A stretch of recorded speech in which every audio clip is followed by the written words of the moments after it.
It was a Wednesday evening, and Jessica wasn't supposed to be home for hours. She'd gone to some work dinner, the kind she'd been attending more and more lately. I was in the kitchen cleaning up after dinner with the kids when I noticed something odd. My neighbor across the street, Jim, was standing in his driveway, looking at my house with an expression I couldn't read. Jim was a nice enough guy, but we'd never been close beyond the occasional, "Hey, how's it going?" or exchanging tools now and then.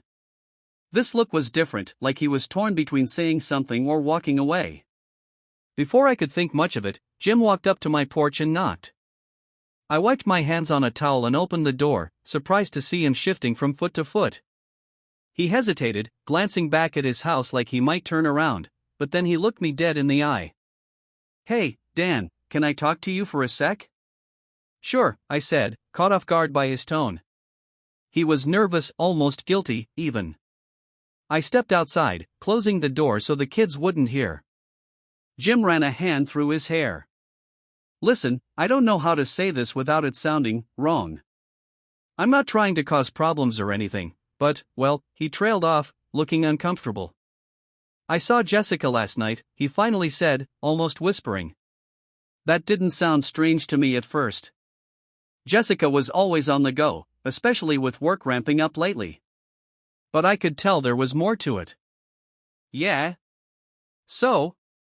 I tried to sound casual, but the knot in my stomach tightened. "Not around here. She was at a bar downtown. Look, man, I don't want you to get the wrong idea, but she wasn't alone. I was meeting a friend for a drink, and I saw her with this guy. They were, I don't know, close." "Close?" I repeated, feeling the air shift around me. Jim nodded, his face full of sympathy I didn't want. "Yeah. Look, I could be overthinking it. Maybe it was work-related," he said quickly, like he was trying to soften the blow. "But, Dan, it didn't look like that to me." They were laughing, leaning into each other. I didn't want to jump to conclusions, but, well, I figured you should know. I was rooted to the spot, my mind struggling to make sense of what he was telling me. Jessica out with another man, cozy enough that even someone like Jim would notice? I tried to laugh it off, to tell him he was just reading into things. But he kept watching me, like he was waiting for me to say something, and suddenly I felt my own denial crack. "Thanks, Jim," I managed, barely recognizing my own voice. He looked at me one last time, nodding before heading back across the street. I stood there, staring out at the darkening sky, my heart pounding. Jim's words stuck in my head like a bad tune. Jessica had always been the kind of woman who walked into a room and made it brighter, who laughed loudly, sometimes to the point of turning heads. Her energy drew people in, but that was one of the things I loved about her. She was just open. With her, I'd never felt like there were hidden things, no whispers, no half-truths. But now I couldn't let it go. Jessica out late, with another guy, laughing, leaning in close. She'd come home last night around midnight, with some story about her team celebrating. We hadn't talked about it much. I was in bed reading, barely looked up. She'd brushed her teeth, changed into pajamas, and slipped into bed next to me, kissing me on the shoulder with a sleepy, "Night, babe." I didn't give it a second thought until now. When she left for work the next morning, I told myself I'd be direct about it when she got home, just ask her straight out. But as I went through my day, that idea started feeling thinner and thinner. Something kept tugging at me, something nagging, a kind of dull ache right behind my ribs. By lunchtime, I'd talked myself into a quiet madness, imagining Jessica, this guy, some shadowy affair happening right under my nose. I'd brushed it off when Jim told me, but it had dug in, and no matter what I did, it wouldn't come loose. I left work early, feeling like I was either on the verge of discovering something I needed to know, or making a complete fool out of myself. When I got home, I sat in our living room, looking around. I could hear the faint sounds of our two kids watching a cartoon in the next room. The house was quiet, normal. But now that quiet felt wrong. I decided to go upstairs, to our bedroom, and just look around. Not dig, exactly, just see if something jumped out at me. I went to Jessica's side of the closet first, a mess of designer tops, workout clothes, and dresses. She'd been busier than usual lately, with events and dinners each one supposedly work-related, and yet every night had gotten longer. I felt a little pathetic rifling through my wife's things like this. But then, tucked toward the back of her closet, I found a set of clothes that were unfamiliar, a black dress, sleek and cut close, and a pair of heels she'd never worn around me. I stared at them, feeling my heart sink. I'd never seen her in these, not once. But this wasn't exactly proof. Maybe she'd picked them up recently, and they just hadn't come out yet. I told myself it was nothing, but even I didn't believe that anymore. I checked a few other places, the bathroom, her vanity drawers, feeling desperate and stupid. I was just about to give up when I remembered her purse, the one she'd been using for her recent work dinners. I reached into the large bag, past her wallet, makeup case, and a few other things. Then my hand brushed against a scrap of paper, worn and slightly crumpled. I pulled it out, feeling a pit open in my stomach. It was a receipt from a bar downtown. From last night. She'd bought 2 drinks, a gin and tonic, and a whiskey sour. Not exactly her usual order, but something hit me harder than the drinks she'd bought, the date and time on the receipt. 10:17 p.m. She'd said she'd been with colleagues, celebrating a project, but if she had, she never mentioned buying drinks with anyone. And she'd said she'd gotten home straight after. I stood there, gripping the receipt, feeling a sick mix of anger and disbelief. This wasn't just something that could be chalked up to miscommunication. She had lied. And I was just beginning to understand the reality of what that might mean. I went downstairs, trying to keep my face neutral as I moved past the kids. My son looked up at me, smiling as he waved a crayon drawing in my direction. I managed a quick smile, gave him a thumbs up, and moved into the kitchen, mind racing. This wasn't some paranoid suspicion. This was real, undeniable. Jessica had lied to me last night, and maybe more nights than that. As soon as the kids were busy, I picked up my phone, pulled up the number I'd told myself I'd never call. But right now, it felt like the only way to figure this out. I dialed and waited, my hand tightening on the phone as it rang. Jessica's firm, how may I direct your call? Yeah, hi, I was looking for Marcus in client relations, I said, trying to keep my voice steady. The receptionist transferred me, and a moment later, a smooth, unfamiliar voice answered. Hello, Marcus here. I didn't introduce myself. I wanted to hear this guy talk, to see if there was anything in his voice that would make it clear he knew about me or if he knew things I didn't. I asked a few work-related questions, just enough to make it sound legitimate, before asking if he'd gone out last night for drinks with Jessica and the team. Oh, no, he said easily, almost amused. Jessica mentioned she was headed out after work, but we wrapped up the project a week ago. Everyone's been on their own schedule since. I felt the floor drop out from under me. Jessica hadn't been out with work people. She hadn't been celebrating any project. I hung up as soon as he finished his sentence, feeling as if everything around me was crashing down. Jessica had lied about her entire evening. About where she'd gone, about who she'd been with, about why she'd stayed out so late. And that meant she was hiding something from me, something she didn't want me to know. I sat there, trying to process it all, feeling myself go numb with shock and anger. The sick feeling in my gut got stronger, filling me with a fury I hadn't felt in years. For all her late nights, all her claims about work dinners and meetings, it had never crossed my mind that Jessica could be seeing someone behind my back. And yet, here I was, staring down at the pieces of a story I couldn't deny. I heard the front door open, and Jessica's voice called out from the hallway. She was home earlier than usual, maybe hoping to put on the same friendly act she'd been playing. The sound of her voice twisted something in my chest. I couldn't look at her the same way, not now, not after this. I clenched my fists, trying to keep my expression neutral as she walked into the kitchen, still unaware that everything had just changed. She smiled when she saw me, completely oblivious, a part of her charade I had bought into for way too long. Hey, honey. You doing okay? She asked, her face open, casual. I felt a flare of anger. How many times had she looked at me like that? How many times had she lied right to my face? I gave her a nod, forcing myself to stay calm. Yeah, I said quietly, I'm fine. But the words tasted bitter. Nothing was fine, and I was just beginning to realize that everything I thought I knew had been a lie. Jessica sat at the kitchen table, her phone next to her, face neutral as she glanced up at me. I leaned against the counter, trying to keep my voice steady. Inside, I was roiling. The lies, the look she'd given me when she walked in, still wearing the mask, pretending everything was fine. I couldn't let it go. Not anymore. Jessica, I started, taking a deep breath, where were you last night? She looked up, raising her eyebrows. At a work dinner, like I told you. Who was there? I asked, holding back every ounce of anger threatening to spill out. I wasn't going to make this easy for her. She was going to have to lie straight to my face, and I was going to watch. She hesitated for a split second, eyes flickering down to her phone. Marcus, Claire, a few others from the team. You know, the usual people. Marcus? I repeated, feeling my blood pressure spike. Funny, because I called Marcus today. She froze, but barely. If I hadn't been watching her as closely as I was, I might have missed it. But I caught it, saw the slight narrowing of her eyes, the way she tightened her jaw before forcing a light laugh. You called Marcus? She asked, trying to sound casual, as if the very idea was absurd.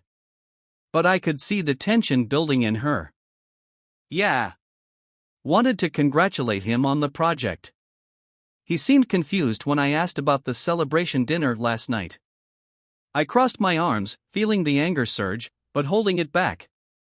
Said the project wrapped up last week and that everyone's been working independently since. Jessica's face lost some color, but she forced a tight smile. Dan, you're being ridiculous. Maybe he just... I don't know, forgot about last night. We were out late, I'm sure everyone was tired. I stared at her, feeling the heat of betrayal cut through any patience I had left. Forgot about it? I said, voice rising. That's your excuse? I don't think so, Jessica. You lied to me. She opened her mouth to respond, but I held up a hand. I wasn't done. Save it. I'm not interested in more of your stories. What I want is the truth. Where were you last night? And who were you with? She stared at me, her face carefully blank. But I could see it in her eyes. She was calculating, thinking through her options, deciding if she could wriggle her way out of this. But I was past caring about her excuses. I wanted it all out in the open. Dan, she began slowly, her voice soft, almost pleading. I don't know what you're accusing me of, but you're wrong. I was just out with some colleagues. If Marcus doesn't remember, that's his problem. You know how forgetful he can be. She was digging in her heels. I could feel the frustration building, the rage and hurt bubbling up. I shook my head, barely able to look at her. Don't lie to me, I said, my voice harsh. I know you weren't out with work friends. I know you were with someone else. Stop pretending. She blinked, her eyes narrowing as her face hardened. The act was slipping. I don't know what you want me to say, she replied, her tone cold. You're being paranoid, Dan. What, you don't trust me now? Is that what this is? Trust? I repeated, almost laughing. How am I supposed to trust you when you keep lying? Jim saw you, Jessica. He saw you with some guy at a bar, laughing, leaning close. Don't try to make this about my trust issues. This is about you and whatever you've been doing behind my back. Her face went pale, and for a second, she looked almost scared. But then, just as quickly, she snapped back, her eyes flashing with anger. Jim, she spat, that nosy bastard. He doesn't know anything about us, Dan. He's always been a creep. Are you really going to take his word over mine? I felt a flicker of disbelief. She was trying to turn this around, trying to make Jim the issue. But I wasn't biting. I was past that. I stepped closer, holding her gaze, daring her to keep up the charade. This isn't about Jim. This is about you. You were out with another man, weren't you? She met my stare, unflinching, but her hands shook as she clenched them into fists. I don't have to answer to you, Dan, she hissed, her voice low. I don't have to explain every little thing I do.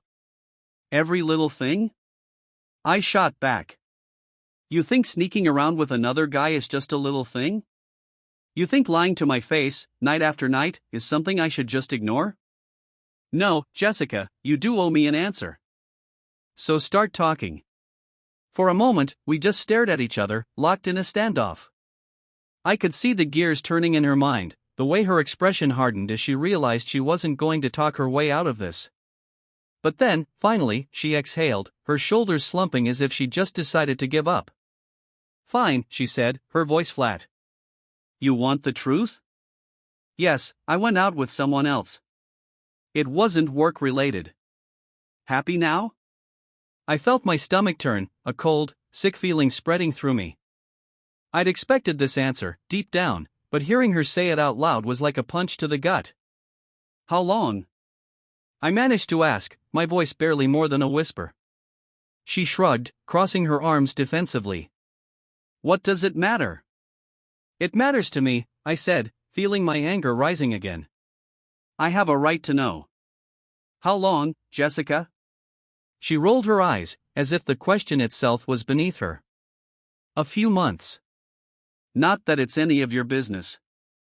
Not my business? I repeated, my voice shaking with rage. We're married. We have kids together. And you're standing here telling me that it's none of my business? She shrugged, her face blank, like she was already done with the conversation. What do you want me to say, Dan? That I'm sorry? That I didn't mean for it to happen? Would that make you feel better? Her words hit me like a slap. I stared at her, barely able to believe what I was hearing. Do you even care? I asked, my voice raw. Do you care at all about what you've done? About how this is tearing me apart?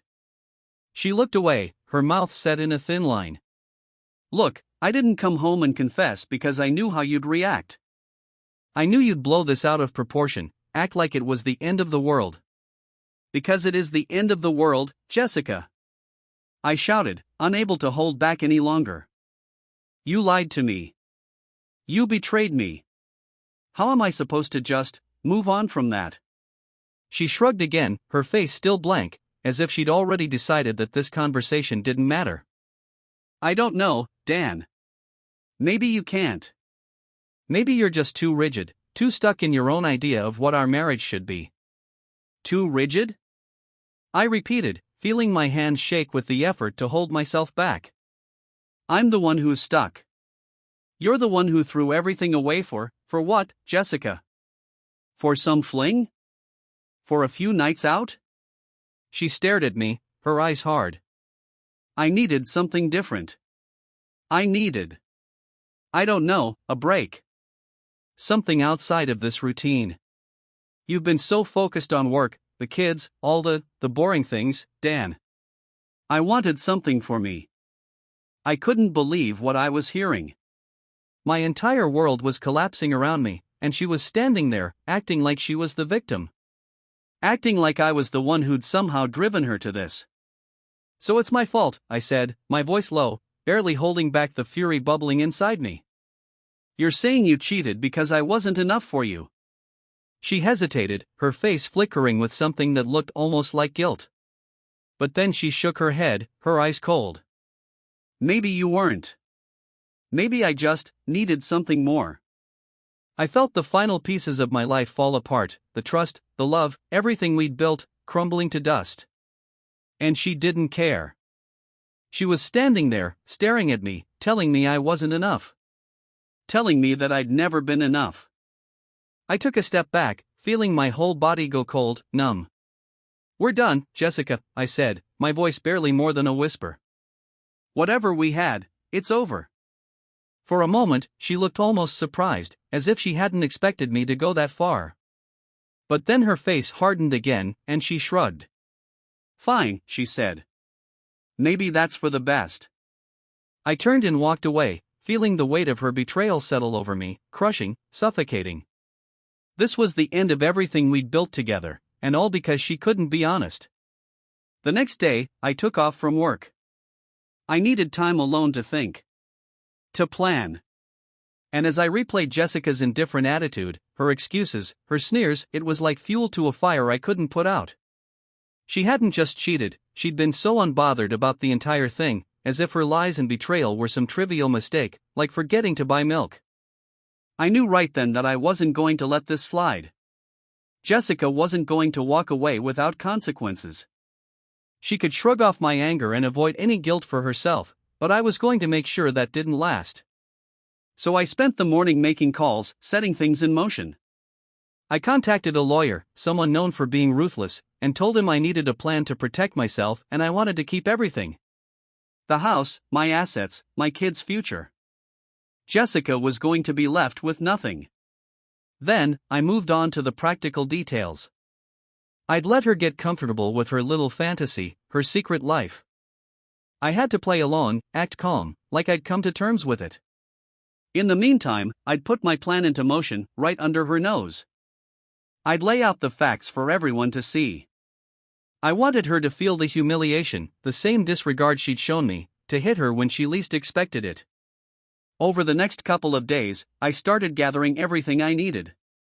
I went through our shared accounts and set up separate ones for myself, shifting money discreetly, bit by bit. I found all the documents for the house, the car, our savings, and began making copies, organizing it all for the lawyer. I even backed up texts, photos, anything that painted the full picture of Jessica's betrayal, not only for legal use but as a record.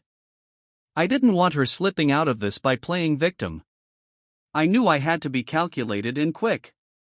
Jessica might not know what I was up to yet, but she'd sense it if I was too obvious. So I was careful. I kept up my usual routine, made small talk with her, just enough to seem normal. She didn't know I'd already taken the first steps to erase her from my life. The real turning point came the following weekend. She announced that she'd be going out, a girls' night. The excuse was flimsy at best, given the weeks leading up to this, but I didn't even try to argue. I only nodded, let her go without a word. And as soon as she was out the door, I called a locksmith. I had the locks changed that evening, installed a new security system, and made sure everything was ready for when she returned. After the locksmith left, I prepared the rest. Her clothes, her things, all packed up in boxes, left by the front door. It wasn't everything she owned, but enough to send a message. I went through the house, removing anything she'd left lying around, anything that reminded me of the years we'd spent together. I scrubbed my life clean of her presence, determined that by the time she returned, she'd find herself a stranger in what had once been her home. Around midnight, I was in the living room when I heard her pull up. She was laughing, her voice cheerful, muffled as she fumbled with her keys. She probably didn't expect the locks to have changed, because she kept trying, confused, rattling the door as if she just needed the right angle. After a few minutes, I opened the door, standing in the frame and watching as she took in the scene, the packed boxes, the new locks, the cold look I gave her. What the hell is this?" she stammered, still holding her keys in disbelief. I didn't move, just crossed my arms. "It's exactly what it looks like, Jessica. You're out." She blinked, the realization slowly setting in. "Dan, you're overreacting. I was out with friends. You can't just throw me out over some stupid mistake." "Stupid mistake?" I repeated, feeling my anger flare. "Jessica, this isn't about one night, or some excuse you're going to give me now. This is about months of lies, sneaking around, humiliating me right here in our home. You threw away our marriage, so don't stand here acting shocked when I tell you to leave." She stepped forward, trying to push past me into the house, but I blocked her. "Dan, stop. Let me in, we can talk about this. I don't know what you think this solves, but you can't just throw me out." "You're done talking," I said, my voice ice cold. "We're done. I don't need to hear anything from you, and I don't want you anywhere near me or our kids. You made your choice. Now live with it." She stared at me, still not moving. "You're not even going to let me explain?" I looked at her, feeling nothing but contempt. "Explain what, Jessica? That you lied? That you went behind my back, that you didn't even have the decency to be honest about it? There's nothing to explain. You're not welcome here. Take your things and leave. I stepped back, allowing her just enough room to grab the boxes. She stood there for a long time, waiting, hoping I'd change my mind. But I didn't budge. Eventually, she grabbed one of the boxes, clutching it to her chest, still looking at me, but I didn't give her anything. Fine, she finally spat, her voice filled with venom. You think you're so perfect? You think you're blameless? Maybe if you hadn't been so focused on your work, on your own life, we wouldn't be here. Her words hit me, but they didn't cut deep. I'd heard it all before, her blaming me for her actions, shifting the guilt onto me. It was the same tired defense, and I didn't care anymore. Save it, I said. I don't care what excuses you make up. It's done. She glared at me, a flicker of hatred in her eyes, before storming off to her car, tossing the boxes in the back seat without any care. I watched her go, watched her leave with the last fragments of the life we'd built. And I felt nothing. No sadness, no regret. Just a sense of relief. That night, I changed my phone number, deleted her from every account, every contact list. She was no longer a part of my life, no longer someone I needed to think about or worry over. I'd taken the final steps, locked her out completely, and it felt like a weight had lifted from my chest. The next day, I sat down with my kids and explained things as simply as I could. I told them that their mom had made some choices that had hurt our family and that we would be living separately from now on. They took it better than I expected, maybe sensing the tension that had been building for so long. I reassured them, told them I was there for them, and promised that no matter what, they would be okay. Over the following weeks, I pushed forward with the legal steps, working with my lawyer to make sure every loose end was tied up. I made it clear that I wanted nothing to do with Jessica. She'd walked out on this family long before I'd forced her out, and I wasn't about to let her back in. The fallout was swift and brutal. I didn't hear from her, but I knew from mutual friends that she was struggling. She'd expected to keep the house, expected things to go back to normal once her mistake had blown over. But I wasn't going to play into her fantasies. I'd wiped her out of my life, left her to pick up the pieces on her own. And while she'd once been the life of every party, her friends started drifting away, her reputation in tatters. People talked, rumors spread, and suddenly the woman who thought she was too good for her own husband was left on her own.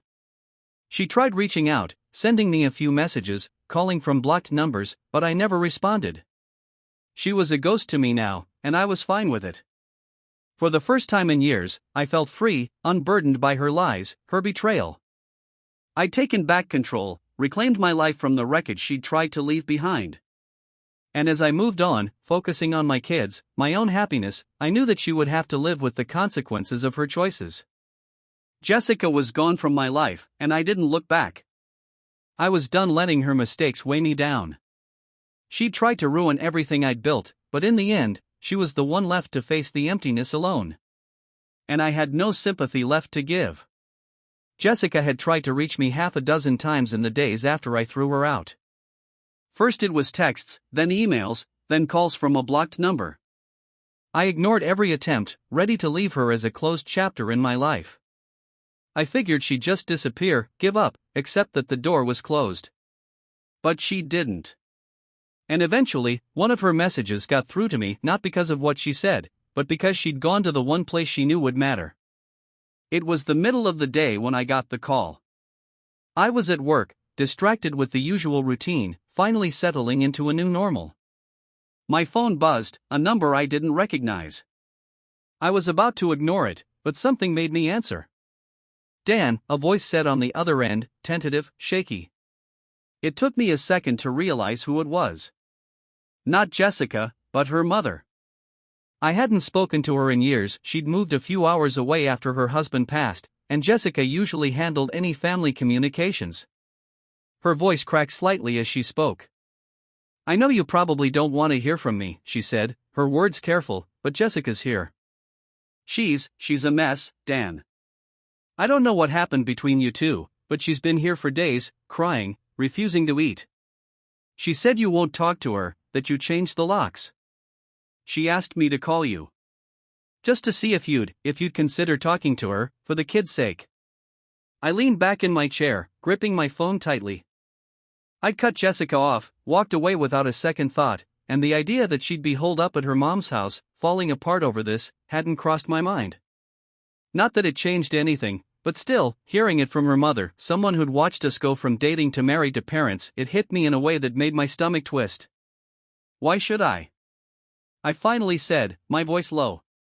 She did this to herself. She was the one sneaking around, making a fool of me. There was a pause, a heavy silence on the other end. Her mom cleared her throat. Dan. I know she did wrong. I don't know what was going on in her head, but maybe you should talk to her.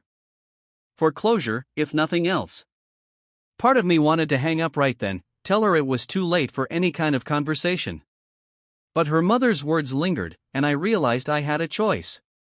I could keep holding on to my anger, keep Jessica locked out, forever wondering what she was thinking, why she'd done it, or I could meet with her, hear whatever twisted excuses she had to offer, and finally close this chapter. I agreed to meet Jessica that evening, but I picked the location. We'd talk on neutral ground, in a small cafe where I knew we wouldn't run into anyone familiar. She wouldn't be coming back into our home. She'd made her decision, and nothing was going to change that. When I got to the cafe, she was already there, sitting at a corner table by the window. She looked tired, worn down in a way I'd never seen before. Her usual polished look was gone, she looked pale, her face bare, her eyes red-rimmed. For a moment, I almost felt sorry for her, but then I remembered the nights she'd come home late, her stories about work dinners, and the sting of betrayal came back, sharper than ever. I sat down across from her, keeping my face neutral, my arms crossed. She looked up, her eyes meeting mine, and there was a flicker of something I couldn't quite place, regret, maybe, or desperation. Whatever it was, I wasn't about to let it soften me. Why am I here, Jessica? I asked, my voice flat. She looked down, her hands twisting together. For a moment, she seemed like she might cry, but then she took a shaky breath, composing herself. Dan. I don't even know where to start, she whispered. I know I've hurt you. I know that I did something terrible. But I didn't mean for any of this to happen. I felt a flash of anger at her words, but I kept my expression calm. You didn't mean for it to happen? I echoed. You didn't mean to lie to my face, night after night? To betray me, to throw away everything we built? What exactly didn't you mean, Jessica? She flinched, looking away, her shoulders slumping. It wasn't supposed to be like this, she mumbled, almost to herself. I don't even know why I did it. I was just. I don't know. Bored? Stupid? I felt like something was missing, and I thought maybe if I just had a little fun, it wouldn't matter. Her words hit me like a punch, and I had to grip the edge of the table to keep myself steady. A little fun? I repeated, barely able to keep my voice steady. You destroyed our family, Jessica. You threw away our marriage. You call that fun? She winced, her eyes filling with tears. No, I know. I know it sounds awful. I know I messed up, Dan. But I didn't think it would go this far. I didn't think you'd find out. I laughed, a harsh, bitter sound that drew a few glances from other tables. So that's it, then? You're sorry because you got caught. Not because of what you did, not because of the lies, but because your fun got exposed. Her face crumpled, and for the first time, I saw genuine remorse in her eyes. Dan, I know I don't deserve forgiveness. I know that. But I just wanted a chance to say I'm sorry. To tell you that I didn't. I didn't mean to hurt you like this. I stared at her, feeling the anger ebbing away, replaced by a hollow ache. I'd wanted this, hadn't I? An apology, an admission, something that would make sense of her actions. But hearing her say it, hearing the emptiness behind her words, it didn't make anything better. It didn't undo the damage, didn't erase the lies. You've destroyed our family, Jessica, I said quietly. Our kids are going to grow up in a broken home because you needed a thrill. You think an apology fixes that? She shook her head, her hands trembling as she reached for a napkin, dabbing at her eyes. No, she whispered. I know it doesn't. I know I can't make this right. But I don't want to lose everything. I don't want to lose you. Or the kids. Her words felt hollow, like they were meant to soothe her more than me. She wanted to feel better, to be reassured that her actions hadn't cost her as much as she feared. But I wasn't going to give her that comfort. Not after everything. You already have, I said, my voice hard. You made your choice. And now you're going to live with it. She looked at me, her face crumbling, and for a moment, I saw the woman I'd married, the woman I'd built a life with, someone I'd once trusted with everything.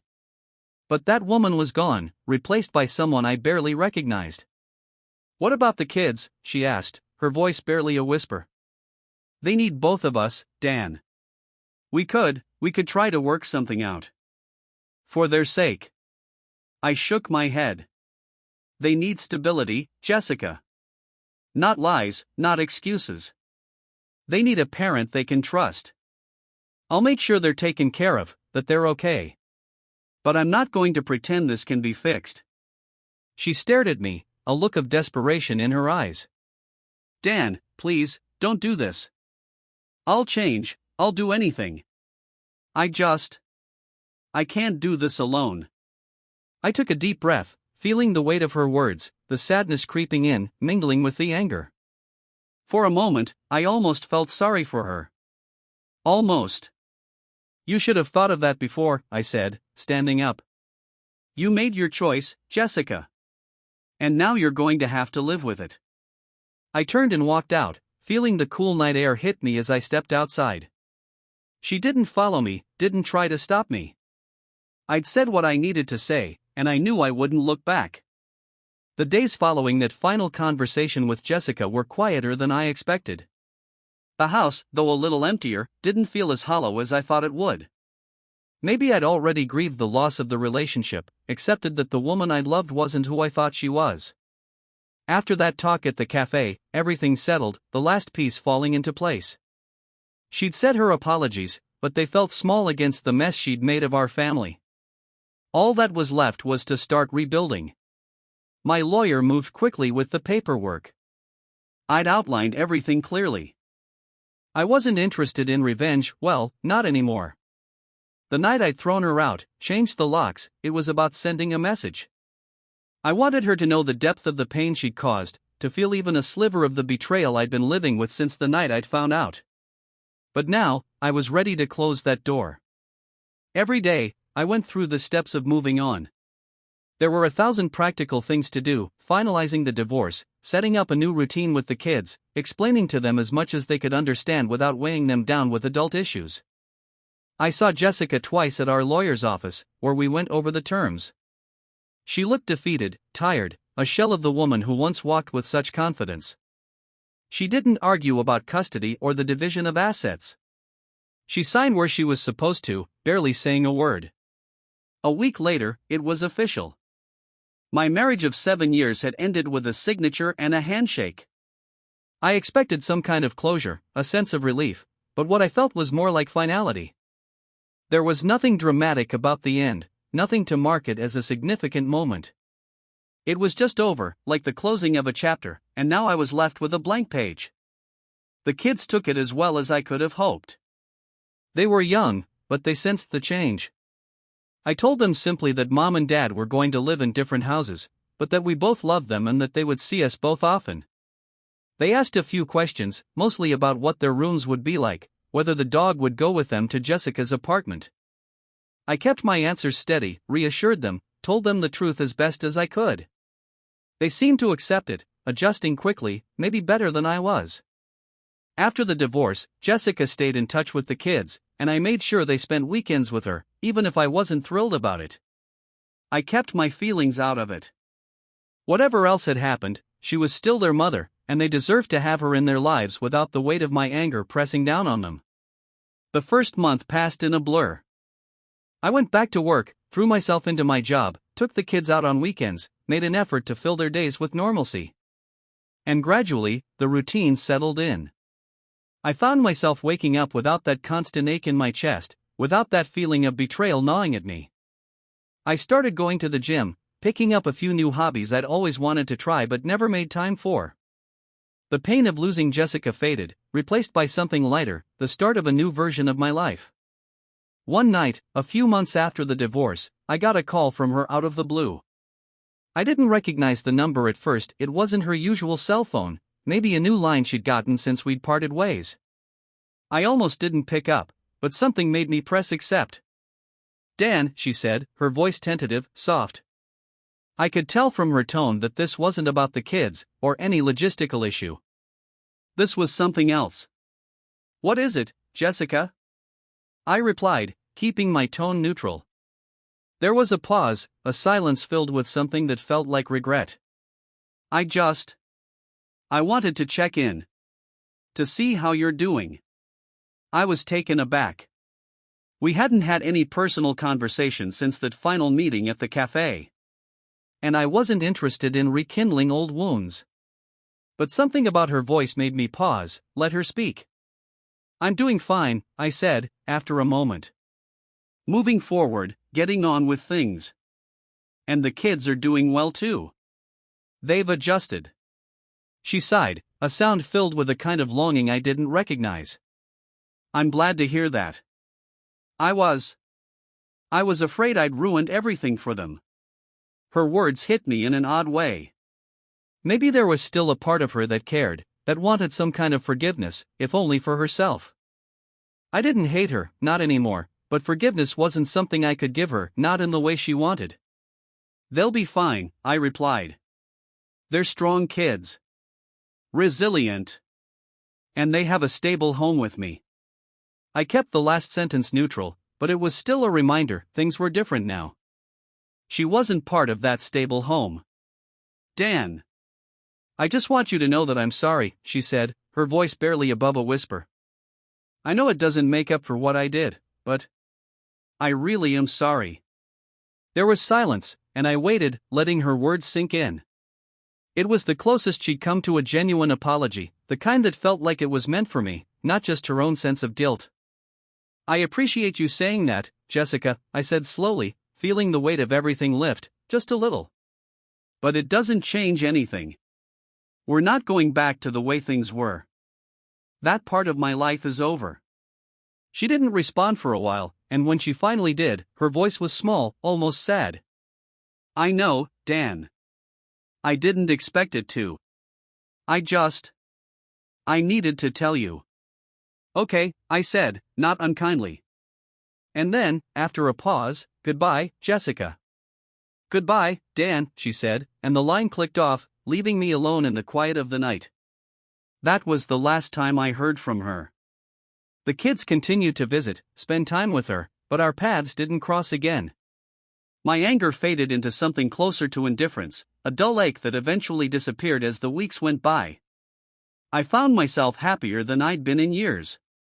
I poured myself into my work, reconnected with old friends, and built a new life for myself, one where I didn't have to question my partner's loyalty or worry about hidden secrets. Over time, I realized I'd learned a lot from the whole experience. I'd learned what I could tolerate, what I deserved, and what I was willing to fight for. I'd learned that betrayal didn't define me, that I wasn't going to let someone else's actions dictate the rest of my life. And I learned that moving on wasn't just about leaving someone behind, but about finding myself again, about reclaiming the parts of me that had been buried under years of lies. In the end, I was okay. I was more than okay. I was free, and my life, my real life, was just beginning.